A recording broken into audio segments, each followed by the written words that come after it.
যেখানে আছেন বিবিসি আপনার সাথেই আছে।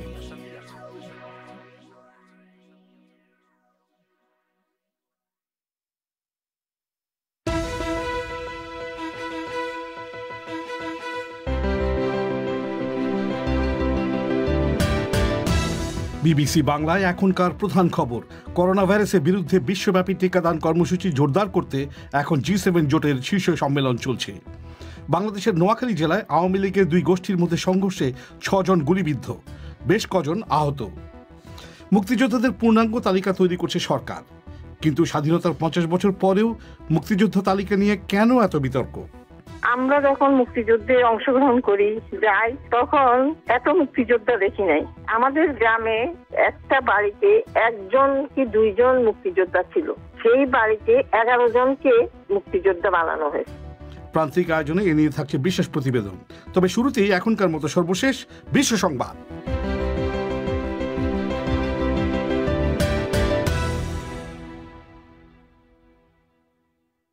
বিবিসি বাংলা বিশ্ব সংবাদ পড়ছি মানসী বড়ুয়া। করোনা ভাইরাস মহামারীর বিরুদ্ধে বিশ্বব্যাপী টিকাদান কর্মসূচি জোরদার করার লক্ষ্যে উন্নত দেশগুলোর জোট G7-এর একটি ভার্চুয়াল শীর্ষ সম্মেলন এখন চলছে।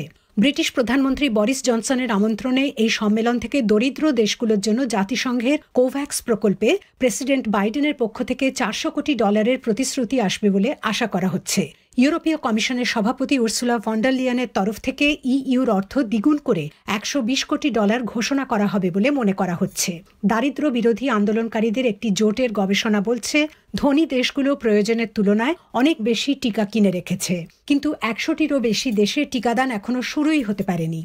ব্রিটেনের রানী এলিজাবেথের নাতি প্রিন্স হ্যারি এবং তার স্ত্রী মেগান রাজপরিবারের সাথে তাদের শেষ সম্পর্কটুকু ছিন্ন করেছেন। এটি নিয়ে রাজপরিবারে বিবাদ শুরু হয়েছে বলে দৃশ্যত মনে হচ্ছে। এই ঘটনায় দুঃখ প্রকাশ করে রানী বলেছেন, এই দম্পতি তাদের উপর অর্পিত দায়িত্ব পালন করতে পারবেন না। এ নিয়ে বিবিসির একজন সংবাদদাতা বলছেন, এসব বিবৃতি দেখে মনে হচ্ছে দুপক্ষই হতাশ। জাতিসংঘ সংযুক্ত আরব আমিরাতের সরকারকে বলেছে, দুবাইয়ের শাসকের মেয়ে প্রিন্সেস লতিফা যে এখনো বেঁচে আছেন তার প্রমাণ দেখাতে হবে। এক গোপন ভিডিও যেটি বিবিসির হস্তগত হয়েছে তাতে দেখা যাচ্ছে প্রিন্সেস লতিফা বলছেন তাকে আটকে রাখা হয়েছে এবং তার জীবন সংশয়ের মুখে। এই বিষয়ে আমিরাত সরকার এখনো কোনো মন্তব্য করেনি। সাবেক প্রেসিডেন্ট ট্রাম্পের নীতিমালায় আমূল পরিবর্তন ঘটিয়ে যুক্তরাষ্ট্র এখন আনুষ্ঠানিকভাবে জলবায়ু সংক্রান্ত প্যারিস চুক্তিতে আবার যোগদান করেছে। দায়িত্ব গ্রহণের সাথে সাথে প্রেসিডেন্ট বাইডেন এই চুক্তিতে ফিরে আসার কথা জানিয়েছিলেন। জলবায়ু পরিবর্তনের নেতিবাচক দিকগুলো মোকাবেলার জন্য বিশ্বব্যাপী এই পরিকল্পনায় প্রায় 200টি দেশ যোগ দিয়েছে। মঙ্গল গ্রহে সফলভাবে অবতরণের পর নাসার একটি মহাকাশযান সেখানে প্রাণের অস্তিত্ব খুঁজতে শুরু করেছে। পার্সিভিয়ারেন্স রোভার মঙ্গল গ্রহের যে গহ্বরে নেমেছে সেখান থেকে ছবি পাঠাতে শুরু করেছে। মহাকাশযানটি আগামী 2 বছর ধরে দেখবে সেখানে কোনো অণুজীবের অস্তিত্ব রয়েছে কিনা। বিবিসি বাংলা রাতের আয়োজন পরিক্রমা শর্টওয়েভ ছাড়াও প্রচারিত হচ্ছে FM তরঙ্গে বাংলাদেশে প্রধান 10টি শহরে, আর ইন্টারনেটে এই অনুষ্ঠানটি লাইভ প্রচারিত হচ্ছে bbcbangla.com ওয়েবসাইট থেকে। অনুষ্ঠানে শ্রোতা বন্ধুদের সাদর আমন্ত্রণ জানাচ্ছি আমি মাসুদ হাসান খান। একটু আগে যেমনটা শুনছিলেন, বাংলাদেশের নোয়াখালী জেলার কোম্পানিগঞ্জে আজ বিকেলে ক্ষমতাসীন আওয়ামী লীগের বিবাদমান দুটি গোষ্ঠীর সমর্থকদের মধ্যে দফায় দফায় সংঘর্ষে 6 জন গুলিবিদ্ধ সহ বেশ কজন আহত হওয়ার খবর পাওয়া গেছে। পুলিশ জানিয়েছে তারা সেখানে ফাঁকা গুলি ছুড়ে পরিস্থিতি নিয়ন্ত্রণে এনেছে। আওয়ামী লীগের সাধারণ সম্পাদক ওবায়দুল কাদেরের ভাই আব্দুল কাদের মির্জার সমর্থক এবং তার বিরোধী গ্রুপের মধ্যে সংঘর্ষের পর দুপক্ষই ওই ঘটনার জন্য একে অপরকে দায়ী করেছে। এ নিয়ে সর্বশেষ খবর জানাতে বিবিসি ঢাকা স্টুডিও থেকে এখন সরাসরি আমাদের সঙ্গে অনুষ্ঠানে যোগ দিচ্ছেন সংবাদদাতা কাদির কল্লোল। কাদির, কোম্পানিগঞ্জে কি ধরনের সহিংসতা হয়েছে, মানে আপনি সেখান থেকে কি জানতে পারছেন? আসলে সেখান থেকে যেটা জানা যাচ্ছে যে আজ বিকেলে আওয়ামী লীগের একটি গ্রুপের মিছিলকে কেন্দ্র করে অন্য গ্রুপের সঙ্গে সমর্থকদের সঙ্গে সংঘর্ষ হয়েছে, দফায় দফায় সংঘর্ষ হয়েছে কোম্পানিগঞ্জ উপজেলার চাপরাশিহাট বাজার এলাকায়। সেখানে আওয়ামী লীগের একটি গ্রুপের নেতৃত্বে রয়েছেন আব্দুল কাদের মির্জা, আরেকটি গ্রুপের নেতৃত্বে রয়েছেন সেখানে স্থানীয় আওয়ামী লীগের একজন নেতা এবং সাবেক উপজেলা চেয়ারম্যান মিজানুর রহমান। এই দুই অংশের মধ্যে সেখানে মিজানুর রহমান নেতৃত্বাধীন অংশ সেখানে প্রথমে মিছিল বের করে। সেই মিছিলের সঙ্গে পরে আব্দুল কাদের মির্জার নেতৃত্বাধীন অংশ, তার সমর্থকরা সেখানে আবার মিছিল নিয়ে আসে। দুই পক্ষের মধ্যে সেখানে সংঘর্ষ হয়, ধাওয়া পাল্টা ধাওয়ার ঘটনা ঘটে, পরিস্থিতি একেবারে চরম একটা উত্তেজনাকর পরিস্থিতি হয় এবং একেবারে রণক্ষেত্র তৈরি হয়, এরকম স্থানীয় পুলিশ সেখান থেকে জানিয়েছেন। স্থানীয় পুলিশ জানিয়েছেন যে পরিস্থিতি, তারা লাঠিচার্জ করে প্রথমে পরিস্থিতি সামাল দেওয়ার চেষ্টা করেন, কিন্তু তাতেও পরিস্থিতি যখন অনেক খারাপ হয়ে যায় তখন পুলিশের পক্ষ থেকে কয়েক রাউন্ড ফাঁকা গুলি ছোড়া হয়েছে, এটা পুলিশের পক্ষ থেকে জানানো হয়েছে। তবে সন্ধ্যার পর পরিস্থিতি সেখানে নিয়ন্ত্রণে, এমনটাই পুলিশ বলছে। কাদির, এই ঘটনায় যারা হতাহত হয়েছেন তাদের অবস্থা এখন কি? যারা আহত হয়েছেন তাদেরকে আসলে সেখানে স্থানীয় কোম্পানিগঞ্জ স্বাস্থ্য কমপ্লেক্স, সেখানে তাদেরকে প্রথমে চিকিৎসা দেওয়া হয়েছে, প্রাথমিক চিকিৎসা। যারা আহত হয়েছেন তাদের মধ্যে 2-3 জনের অবস্থা বেশ গুরুতর বলে সেখানকার পুলিশ জানিয়েছেন। তাদেরকে এখন কোম্পানিগঞ্জের সেই স্বাস্থ্য কমপ্লেক্স থেকে নোয়াখালী জেলা শহরে যে জেনারেল হাসপাতাল আছে সেখানে তাদেরকে নিয়ে আসা হয়েছে এবং সেখানে তাদেরকে চিকিৎসা দেওয়া হচ্ছে, সেটাই জানা যাচ্ছে। কোম্পানিগঞ্জে একটা ক্ষমতার দ্বন্দ্ব বেশ কিছুদিন ধরেই চলছিল, তো এই যে সংঘর্ষ যেটা আজকে বিকেলে ঘটলো তার পেছনে কি কারণ রয়েছে? কেন এই সংঘর্ষ হলো? নোয়াখালী জেলার পুলিশ সুপার মোহাম্মদ আলমগীর হোসেন তিনি জানিয়েছেন যে আব্দুল কাদের মির্জা অনেকদিন ধরেই স্থানীয় আওয়ামী লীগ নেতাদের অনেকের বিরুদ্ধেই নানা রকম বক্তব্য দিয়ে আসছিলেন। তার এসব বক্তব্যের বিরুদ্ধে সেখানকার আওয়ামী লীগের আরেকজন নেতা মেজর রহমান বাদলের নেতৃত্বাধীন অংশ শুক্রবার বিকেলে এই কোম্পানিগঞ্জের একটি বাজার এলাকায় মিছিল করে। তখনই দুপক্ষের মধ্যে কয়েক দফা সংঘর্ষ বা ধাওয়া পাল্টা ধাওয়ার ঘটনা ঘটে। আসলে গত মাসে কোম্পানিগঞ্জের বসুরহাট পৌরসভার নির্বাচনে আওয়ামী লীগের প্রার্থী হিসাবে আবারও মেয়র নির্বাচিত হয়েছেন আব্দুল কাদের মির্জা। সেই নির্বাচনী প্রচারণা থেকেই তিনি নোয়াখালী অঞ্চলের আওয়ামী লীগ এমপি এবং নেতাদের অনেকের সমালোচনা করে বক্তব্য দিয়ে আসছিলেন এবং তিনি সেই সব বক্তব্য দিয়ে দেশ জুড়ে ব্যাপক আলোচনায় আসেন। গত কয়েকদিন ধরে তিনি স্থানীয় প্রশাসন এবং পুলিশ প্রশাসনের বিরুদ্ধে তার বিরোধী অংশকে সহযোগিতা করা সহ নানা অভিযোগ করছেন। কাদের মির্জা তার সমর্থকদের নিয়ে 2 দিন আগেই কোম্পানিগঞ্জ থানার সামনে অবস্থান কর্মসূচিও পালন করেছেন। গত বৃহস্পতিবার তার সমর্থকরা কোম্পানিগঞ্জে অর্ধদিবস হরতালও করেছে। এসবের প্রতিবাদে অন্য একটি গ্রুপ, মিজানুর রহমান, স্থানীয় নেতা আওয়ামী লীগের মিজানুর রহমানের নেতৃত্বে, তারা আজকে মিছিল করতে গেলে এই সংঘর্ষটা হয়, দুপক্ষের সংঘর্ষ হয়েছে। আপনাকে অনেক অনেক ধন্যবাদ। ঢাকা থেকে খবর দিচ্ছিলেন সংবাদদাতা কাদির কল্লোল। লেবানন থেকে আজ 419 জন প্রবাসী শ্রমিক বাংলাদেশে ফেরত এসেছেন। গত কয়েক বছর ধরে লেবাননের আর্থসামাজিক পরিস্থিতি এবং সর্বশেষ করোনা ভাইরাস মহামারীর ফলে সেখানে অবস্থান করা বাংলাদেশি শ্রমিকদের জন্য আরও কঠিন হয়ে পড়েছে। যারা ফেরত এসেছেন তারা বলছেন এখনও হাজার হাজার বাংলাদেশি শ্রমিক ফেরত আসার জন্য লেবাননে অপেক্ষা করছেন। তাদের সম্পর্কে খোঁজ খবর করছিলেন সংবাদদাতা ফারহানা পারভিন। শুনুন তার প্রতিবেদন। নরসিংদীর সাথী আক্তার লেবাননের বৈরুতে থাকতেন 12 বছর ধরে। আজ যে বিমানটি 400-র বেশি যাত্রী নিয়ে বৈরুত থেকে বাংলাদেশে এসেছে, সাথী আক্তার তাদের মধ্যে একজন। তিনি লেবাননের রাজধানী বৈরুতে গৃহকর্মী হিসেবে কাজ করতেন, ঘণ্টা হিসেবে কখনো কখনো শপিং মলে কাজ করতেন। তিনি বলছিলেন ঠিক কী পরিস্থিতিতে তাকে লেবানন থেকে ফেরত আসতে হয়েছে। ওইখানে একই প্রবলেম, করোনা ভাইরাস, দ্বিতীয় প্রবলেম লকডাউন, কারফিউ জারি করছে, রাস্তাঘাটে বের হওয়া যায় না। তৃতীয় প্রবলেম তো ডলারই নেই, ওই দেশে টাকার মূল্য একদমই না, এটা মনে করেন পাতা বললেও চলেন। মানে এখন যে কাজ করি আমরা, এই কাজ দিয়ে আমাদের পেটই চলে না, আর করোনা ভাইরাসের জন্য কাজই করতে পারি না। তো আমি এই বাংলাদেশের সরকার থেকে কোনো রকম হেল্প পাইনি, না ওই দেশে না এই দেশে, কোনো রকমের আমরা হেল্প পাইনি। তিনি বলছিলেন এক পর্যায়ে দেশে ফেরার জন্য আন্দোলন করেন। পরে লেবাননে বাংলাদেশ দূতাবাস থেকে তাদের কাছ থেকে জনপ্রতি $400 নিয়ে বাংলাদেশে ফিরে আসার ব্যবস্থা করে। সাথী আক্তার প্রশ্ন করেন, তারা জানেন সরকার থেকে তাদের আনা হচ্ছে, কিন্তু এই $400 কেন তাদের কাছ থেকে নেওয়া হচ্ছে?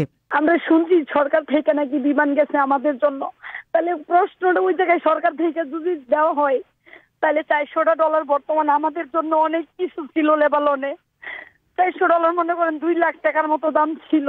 আমরা ওই $400 আমাদের কাছ থেকে এম্বাসি নিছে, নেওয়ার পরে অনেক পরিশ্রমের পরে এম্বাসি আমাদেরকে বাংলাদেশে আমাদের ফ্লাইট দিচ্ছে। আমার প্রশ্ন ওই জায়গায় সরকার থেকে প্লেন গেলে সরকারের সাহায্য করতো আমাদের কাছ থেকে, লেবাননে কেন টাকা নেওয়া হয়েছে? লেবাননে গত কয়েক বছর ধরে অর্থনৈতিক অবস্থা খারাপের দিকে যাচ্ছে। দেশটির মুদ্রা লিরার মান কমে যেতে শুরু করেছে। এর মধ্যে করোনা ভাইরাস মহামারী দেশটির অবস্থা আরও নাজুক করে ফেলে। বাংলাদেশে কত শ্রমিক লেবাননে রয়েছে তার সঠিক হিসেব পাওয়া যায় না। তবে এই পরিস্থিতির কারণে 1.5 লাখ মানুষ মানবেতর জীবনযাপন করছেন বলে বেসরকারি সংগঠনগুলো জানিয়েছে। ব্রাহ্মণবাড়িয়ার মুসা মিয়ার ভাই সোহেল মিয়া লেবাননে রয়েছেন। তিনি বলছিলেন তার ভাই সেখানে অনেক খারাপ অবস্থায় রয়েছেন, কিন্তু টাকার অভাবে দেশে ফিরতে পারছেন না। সমস্যা ডলারের সমস্যা, ধরেন না কোন একটা কিনতে গেলে ডলার ছাড়া কিনুন যায় না, কাজ করলে ঠিক মতো টাকা পাওয়া যায় না, ডলার ঠিক নাই, সব দিকে চলাফেরা কষ্ট। কোনো মতে সাগরে মাছ মুছ ধইরা কোনো মতে আসছি, তো চলতেছি কোনো মতে। তো সরকারের ইয়া না করলে, ডলার ঠিক না করলে তারা পরিস্থিতি খারাপ কষ্টে চলাফেরা কইতাছে আর দেশ আবার বলবে। লেবানন থেকে যারা দেশে ফিরে আসছে তাদের ব্যাপারে সরকার কী পরিকল্পনা করছে সেটা জানতে প্রবাসী কল্যাণ ও বৈদেশিক কর্মসংস্থান মন্ত্রণালয়ে যোগাযোগ করা হলে একজন কর্মকর্তা জানান, লেবানন থেকে যারা আসছে তাদের ব্যাপারে পর্যায়ক্রমে ব্যবস্থা নেওয়া হবে। এদিকে বাংলাদেশ সরকার প্রবাসী শ্রমিক যারা দেশে ফিরে আসছেন তাদের জন্য ঋণ সুবিধার কথা বলছে। কিভাবে সহজ শর্তে প্রবাসী কল্যাণ ব্যাংক থেকে ঋণ নেওয়া যাবে সে সম্পর্কে আজ বাংলাদেশ সরকার দেশের দৈনিক পত্রিকাগুলোতে বিজ্ঞাপনের মাধ্যমে জানিয়েছে। শুনছিলেন ফারহানা পারভিনের প্রতিবেদন। আপনারা বিবিসি বাংলা শুনছেন ঢাকায়, কুমিল্লায়, সিলেটে। আপনারা যেখানে আছেন বিবিসি বাংলা আপনার সাথেই আছে।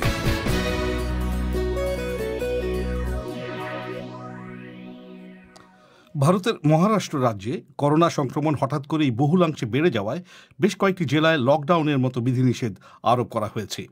মূলত বিদর্ভ অঞ্চলের জেলাগুলি থেকেই গত এক সপ্তাহ ধরে ব্যাপক হারে করোনা সংক্রমিতের সংখ্যা বাড়ছে। দেশটির বাণিজ্যিক রাজধানী মুম্বাই শহরেও মাস্ক ব্যবহার নিয়ে কঠোর বিধিনিষেধ জারি করেছে সেখানকার কর্পোরেশন।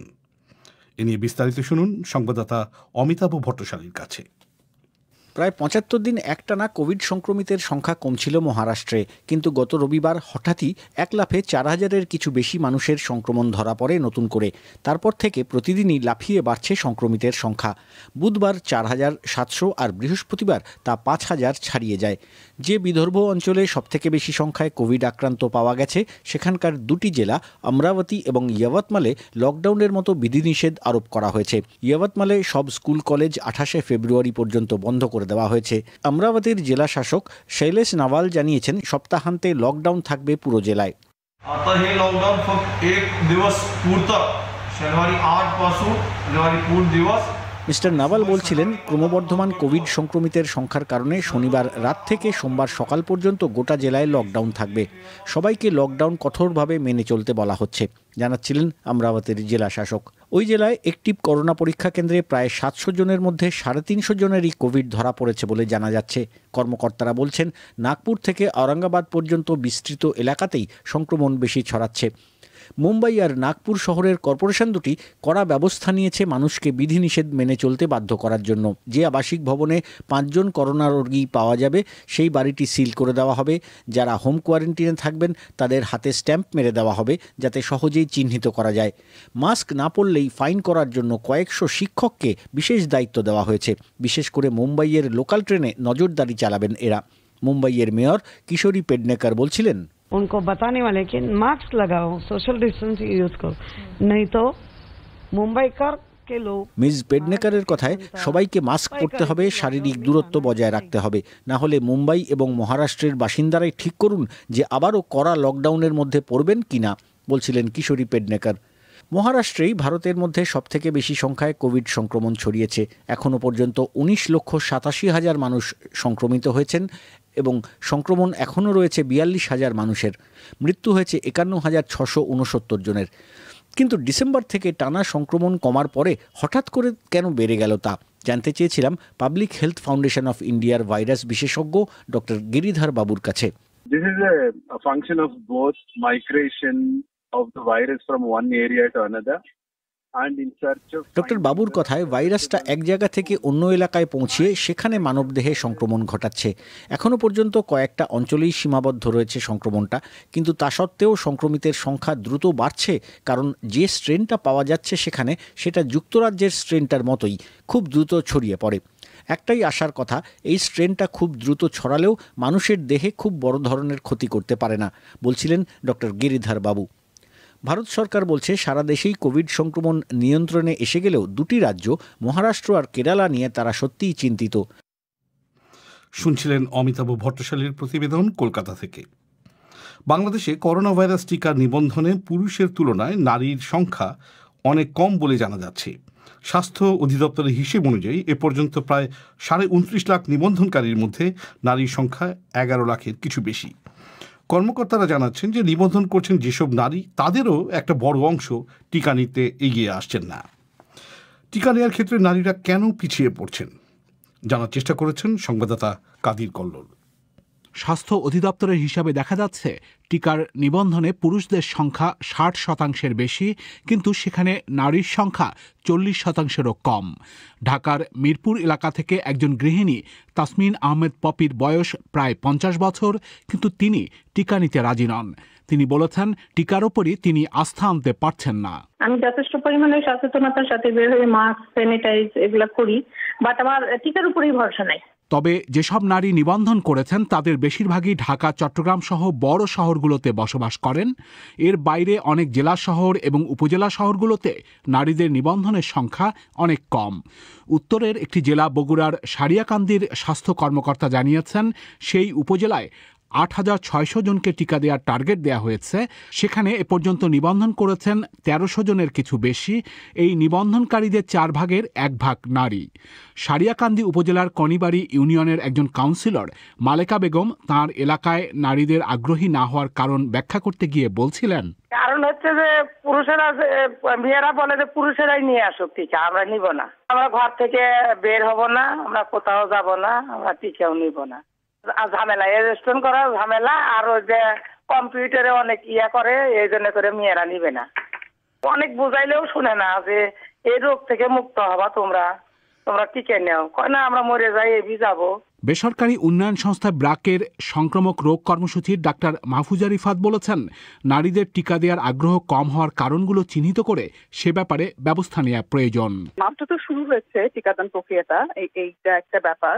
তো বাংলাদেশের প্রেক্ষিতে এটা তো খুব অস্বাভাবিক না। আর যেহেতু একটু পুরো বয়স্কদেরকে আমরা নিয়ে এসেছি, এটা তো স্বাভাবিক যে মেয়েরা আমাদের একটু কমই এগিয়ে আসে পরে। আরেকটা হতে পারে যে নিবন্ধন প্রক্রিয়াটার সাথে মেয়েরা অনেক বেশি ওরিয়েন্টেড কিনা, সেটাও একটা বোধহয় দেখা দরকার। কারণ এনআইডি দিয়ে করা, এটা খুব সহজ একটা জিনিস হয়েছে যদিও আমাদের জন্য, যারা ঢাকা বা আরবানের মানুষের জন্য, কিন্তু আমি যদি এর বাইরে চিন্তা করি, হয়তো নিবন্ধন প্রক্রিয়াটাতে মহিলাদের অংশগ্রহণের জন্য একটু সহজতর কিছু করা যায় কিনা সেটা ভেবে দেখা যেতে পারে। এদিকে যে নারীরা নিবন্ধন করছেন তাদের মধ্যেও অনেকে টিকা নিচ্ছেন না, এমন তথ্য পাওয়া যাচ্ছে স্বাস্থ্য বিভাগের পরিসংখ্যান থেকেই। তবে স্বাস্থ্য অধিদপ্তরের ম্যানেজমেন্ট ইনফরমেশন সেন্টার MIS এর পরিচালক মিজানুর রহমান বলেছেন, নারীদের মধ্যেও আগ্রহ এখন বাড়ছে বলে তারা মনে করছেন। এখন কিন্তু দেখেন আপনি, মেয়েরা ব্যাপক হারে এগিয়ে আসতেছে, সেটা আমরা বুঝতে পারতেছি টিকা দেওয়ার সংখ্যা দেখে। যেমন গতকালের রিপোর্টটা আপনি দেখেন মেয়েদের সংখ্যা কিন্তু এর আগে থেকে অনেক বেড়ে গেছে। স্বাস্থ্য অধিদপ্তরের মহাপরিচালক অধ্যাপক আবুল বাশার মোহাম্মদ খুরশিদ আলমও বলেছেন, নারীদের সংখ্যা প্রতিদিনই বাড়ছে। তবে ঢাকা সহ বড় শহরগুলো ছাড়া অন্যান্য জেলা বা উপজেলা পর্যায়ে নারীদের আগ্রহী করার জন্য প্রয়োজনে তারা বিভিন্ন পদক্ষেপও নিতে পারেন। এই ছিল কাদির কল্লোলের প্রতিবেদন ঢাকা থেকে। আপনারা শুনছেন বিবিসির অনুষ্ঠান পরিক্রমা। আপনাদের সঙ্গ দিচ্ছি আমি মাসুদ হাসান খান। আপনি কি শর্টওয়েভ রেডিওতে বিবিসির ইংরেজি অনুষ্ঠান শোনেন? অনুষ্ঠান কি পরিষ্কার শুনতে পান? যদি না পান তাহলে সমস্যাটা একটু বুঝিয়ে বলবেন। এখানে কি অন্য একটি স্টেশনে অনুষ্ঠান চলে আসছিল, নাকি যান্ত্রিক কোনো গোলযোগের শব্দ শোনা যাচ্ছিল? আপনি কোন এলাকা থেকে শুনছেন, কয়টার সময় এবং শর্টওয়েভের কোন তরঙ্গে শুনছিলেন? এসব জানিয়ে আমাদের কাছে এই ঠিকানায় লিখুন, worldservice.letters@bbc.co.uk। আবার বলছি, শর্টওয়েভে বিবিসির ইংরেজি অনুষ্ঠান শুনতে কোনো অসুবিধা হলে বিস্তারিত জানিয়ে এই ঠিকানায় লিখুন, worldservice.letters@bbc.co.uk। বাংলাদেশের সরকার বলছে, এখন পর্যন্ত মুক্তিযোদ্ধাদের যতগুলো তালিকা তৈরি হয়েছে সেগুলোকে যাচাই বাছাই করে আগামী স্বাধীনতা দিবসেই প্রথমবারের মতো একটি পূর্ণাঙ্গ তালিকা ঘোষণা করা হবে। মুক্তিযোদ্ধা তালিকা নিয়ে বিভিন্ন সময়ে নানান ধরনের অনিয়মের অভিযোগ শোনা গেছে। এর মধ্যে ভুয়া মুক্তিযোদ্ধা সনদ নিয়ে সরকারি সুযোগ সুবিধা গ্রহণের অভিযোগ অন্যতম। সরকার বলছে অনিয়ম ঠেকাতে ইতিমধ্যে প্রায় 10,000-এর মতো ভুয়া মুক্তিযোদ্ধার সনদ বাতিল করা হয়েছে। কিন্তু স্বাধীনতার 50 বছর পরেও মুক্তিযোদ্ধা তালিকা নিয়ে কেন এত বিতর্ক? এ নিয়ে শুনুন সৈয়দা আক্তারের বিশেষ প্রতিবেদন। 1971 সালের ফেব্রুয়ারি মাসে ঢাকা বিশ্ববিদ্যালয়ের জিমনেশিয়ামে ডামি রাইফেল নিয়ে প্রশিক্ষণ নিয়েছিলেন ফরিদা খানম সাকি। নোয়াখালীর চাটখিল উপজেলার চাটখিল গ্রামের বাসিন্দা সাকি মুক্তিযুদ্ধ শুরু হবার পর মে মাসে সীমান্ত পেরিয়ে ভারতের আগরতলায় গিয়ে সামরিক প্রশিক্ষণ নেন। তিনি সহ সেই দলে মোট 8 জন নারী সদস্য ছিলেন। প্রশিক্ষণ শেষে তিনি মোট 3টি সরাসরি যুদ্ধে অংশ নেন। আক্ষেপ করে তিনি বিবিসিকে বলছিলেন, তাদের গ্রামে যারা মুক্তিযুদ্ধে অংশ নিয়েছিলেন তাদের সবাই কম বেশি পরস্পরকে চেনেন, অথচ তাদের গ্রাম থেকে মুক্তিযুদ্ধ তালিকায় এখন অন্তর্ভুক্ত হয়েছেন অনেক অমুক্তিযোদ্ধা। আমরা যখন মুক্তিযুদ্ধে অংশগ্রহণ করি যাই তখন এত মুক্তিযোদ্ধা দেখি নাই। আমাদের গ্রামে একটা বাড়িতে 1 জন কি 2 জন মুক্তিযোদ্ধা ছিল, সেই বাড়িতে 11 জনকে মুক্তিযোদ্ধা বানানো হয়েছে। মানে এটা সাম্প্রতিক ঘটনা? সাম্প্রতিক ঘটনা না, প্রথমে 2004 সালে এই ঘটনাগুলি। 2004 সালে সবচেয়ে বেশি মুক্তিযোদ্ধা বানানো হয়েছে অমুক্তিযোদ্ধাদেরকে। আমরা যদি সিনসিয়ার হই, দেশের প্রতি যদি আমাদের কোনো ইন্টিগ্রিটি থাকে, তাহলে আমরা ভুয়া মুক্তিযোদ্ধাদের কোনো অবস্থাতে এই লিস্টে নাম লেখাতাম না, ভুয়াদেরকে। ফরিদা খানম সাকি বাংলাদেশ মহিলা মুক্তিযোদ্ধা সংসদের যুগ্ম সম্পাদক। তিনি বিবিসিকে বলেছেন, এখন ওই তালিকা যাচাই বাছাইয়ের কাজ চলছে। 1971 সালে চট্টগ্রাম শহরে মুজিব বাহিনীর একজন কমান্ডার ছিলেন ডা. মাহফুজুর রহমান। তিনি বলছিলেন, 2020 সালের শেষ দিকে চট্টগ্রামে মুজিব বাহিনীর কয়েকজন কমান্ডার মহানগর মুক্তিযোদ্ধাদের তালিকা নিয়ে বসেছিলেন। সেখানে তারা সেই তালিকার 1/4 মুক্তিযোদ্ধাকে চিনতে পেরেছেন। আমরা এমনি 10-12 জন কমান্ডার বসছিলাম চট্টগ্রাম মহানগরের তালিকা নিয়ে। মহানগর গুলোতে ভুয়া বেশি ঢুকে, গ্রামে কিন্তু ভাবে কম ঢুকতে পারে, কারণ একজন আরেকজনকে চিনে। তো এইখানে 650 জনের ভিতর আমরা সব মিলে বোধহয় 150 জনকে চিনছি, আর বাকিরা কিন্তু আমাদের চিনার বাইরে মুক্তিযোদ্ধা থাকতে পারে, কারণ আমি তো সবাইকে চিনবো এমন কোনো কথা নাই। কিন্তু তাহলে খুব সহজেই চিহ্নিত করা যায় যে একটু দাবি করলে কোনো কমান্ড, তো সে তো যে কোনো একটা কমান্ডে যুদ্ধ করতে হবে। এখানে যে গ্রুপগুলো আছে 23-24টা, তাকে এই কোনো না কোনো গ্রুপের সদস্য হতে হবে। মিস্টার রহমান বলেছেন, এ বিষয়ে বিভিন্ন সময় কর্তৃপক্ষকে জানিয়ে চিঠি লেখা হয়েছে, কিন্তু যাচাই করা হবে এমন আশ্বাসের বাইরে ফলাফল তেমন পাওয়া যায়নি। বাংলাদেশে মুক্তিযুদ্ধ বিষয়ক মন্ত্রণালয়ের হিসেব অনুযায়ী এই মুহূর্তে সরকারি ভাতা ভোগ করছেন এমন মুক্তিযোদ্ধার সংখ্যা 2,05,206 জন। এর মধ্যে 1,79,774 জন মুক্তিযোদ্ধাকে মন্ত্রণালয়ের MIS নামে সফটওয়্যারের মাধ্যমে সরাসরি ভাতা পাঠানো হচ্ছে। 15ই ফেব্রুয়ারি এই নতুন পদ্ধতি চালু করা হয়েছে। মন্ত্রণালয় বলছে, তালিকার বাকি মুক্তিযোদ্ধাদের তথ্য তাদের জাতীয় পরিচয়পত্রের সাথে মিলিয়ে সংযোজনের কাজ চলছে। কিন্তু বাংলাদেশে মুক্তিযোদ্ধা তালিকা নিয়ে বিভিন্ন সময় নানা ধরনের অনিয়মের অভিযোগ শোনা গেছে। মুক্তিযোদ্ধার তালিকায় অনেক ভুয়া মুক্তিযোদ্ধা ঢুকে পড়েছে এমন অভিযোগ সরকার নিজেও স্বীকার করে। কিন্তু বাংলাদেশে ভুয়া বা অমুক্তিযোদ্ধার সংখ্যা ঠিক কত, সে বিষয়ে পরিষ্কার তথ্য নেই মন্ত্রণালয়ের কাছে।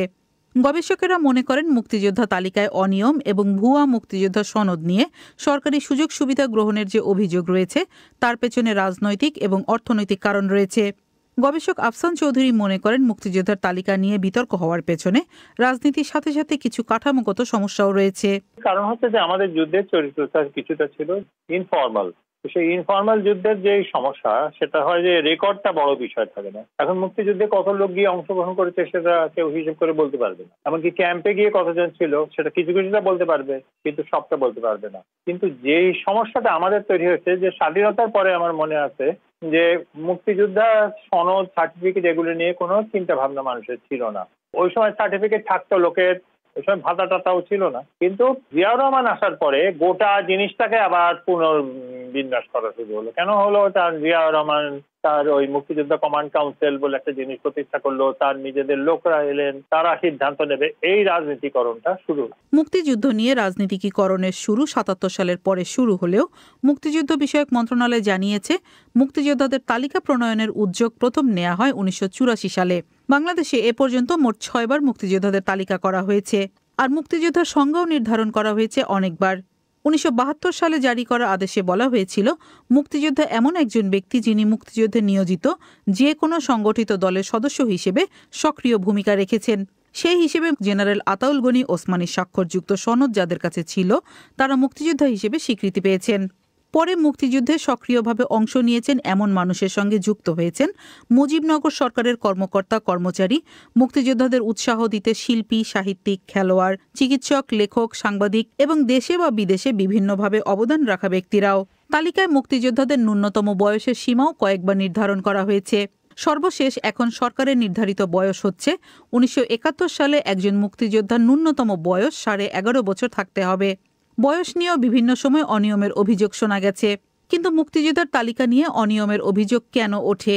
বিশ্লেষকেরা মনে করেন এর পেছনে মূলত রাজনৈতিক এবং আর্থিক সুযোগ সুবিধার ভাগিদার হওয়াটাই প্রধান কারণ, যেমনটি বলছিলেন রাজনীতি বিশ্লেষক এবং ঢাকা বিশ্ববিদ্যালয়ের অধ্যাপক জোবাইদা নাসরিন। বাংলাদেশের রাজনীতি অতি গুরুত্বপূর্ণ ছিল ধর্ম, জাতীয়তাবাদ, এখন হলো আসলে মুক্তিযুদ্ধের চেতনা এবং মুক্তিযুদ্ধের কেন্দ্র করে রাজনীতি। এর আগেও দেখা গিয়েছে যে মুক্তিযুদ্ধের ভাতা দেওয়া হয়েছে এবং বিভিন্ন রকমের সুযোগ সুবিধার ক্ষেত্রে বিভিন্ন সরকার তাদের মতো করে ব্যবস্থা নিয়েছেন। তো আমার কাছে মনে হয় যে আর্থিক সুবিধা এবং এর পাশাপাশি যে সরকারি চাকরি বিভিন্ন জায়গায় মুক্তিযোদ্ধাদের যে ছেলেমেয়েরা এবং পরবর্তী নাতি নাতনিদের কোটা সহ যে বিষয়গুলো এসেছে সেগুলো কিন্তু আমার কাছে মনে হয় মুক্তিযোদ্ধার সংখ্যা এবং মুক্তিযোদ্ধাদের সার্টিফিকেট ইস্যু করার ক্ষেত্রে সেটিও কিন্তু আমার কাছে মনে হয়েছে যে সেক্ষেত্রে রাজনীতি প্রাধান্য পেয়েছে এবং এই সুযোগ সুবিধা এবং সরকারি চাকরিতে কোটা ব্যবস্থা প্রচলন থাকার কারণেও কিন্তু প্রতি সরকারের সময়ে এই মুক্তিযোদ্ধার তালিকায় মুক্তিযোদ্ধার সংখ্যা বেড়েছে। বাংলাদেশে সরকারি চাকরিতে 2018 সাল পর্যন্ত 30% মুক্তিযোদ্ধা কোটা ছিল। পরে কোটা সংস্কার আন্দোলনের পর সব ধরনের চাকরি থেকে কোটা তুলে দেওয়া হয়। এই মুহূর্তে একজন মুক্তিযোদ্ধা প্রতি মাসে 12,000 টাকা সম্মানী পান। এর মধ্যে চলতি সপ্তাহেই অর্থাৎ 15ই ফেব্রুয়ারিতে মুক্তিযোদ্ধাদের মাসিক ভাতার পরিমাণ 20,000 টাকা করার কথা বলা হয়েছে। এছাড়া ঢাকা বিশ্ববিদ্যালয় ও সরকারি মেডিকেল কলেজ সহ বিভিন্ন শিক্ষা প্রতিষ্ঠানে এখনও 5% কোটা সংরক্ষিত রয়েছে। সরকারি হাসপাতালে মুক্তিযোদ্ধারা বিনামূল্যে সব রকম স্বাস্থ্য পরীক্ষা করাতে পারেন। বিভিন্ন সরকারি হাসপাতালে ভর্তি ও আসন পাওয়ার জন্য মুক্তিযোদ্ধাদের অগ্রাধিকার দেওয়ার কথা বলা হয়েছে। এমনকি করোনা ভাইরাস ঠেকাতে ভ্যাকসিন দেওয়ার ক্ষেত্রেও মুক্তিযোদ্ধারা অগ্রাধিকার তালিকায় রয়েছেন। এর বাইরে 2009 সালে সরকারি কর্মকর্তা কর্মচারীদের চাকরির বয়স সীমা প্রথমে 2 বছর এবং পরে আরও 1 বছর বাড়ানো হয়। মুক্তিযোদ্ধার তালিকা নিয়ে অনিয়ম সে সময় বেড়েছে বলে মনে করেন বিশ্লেষকেরা। অনেকে সে সময় কৌশলে মুক্তিযোদ্ধা সনদ সংগ্রহ করেছেন, যার মধ্যে মুক্তিযুদ্ধ বিষয়ক মন্ত্রণালয়ের একজন সাবেক সচিবও ছিলেন, যিনি পরে সনদ ভুয়া প্রমাণিত হওয়ায় পদত্যাগ করেছিলেন।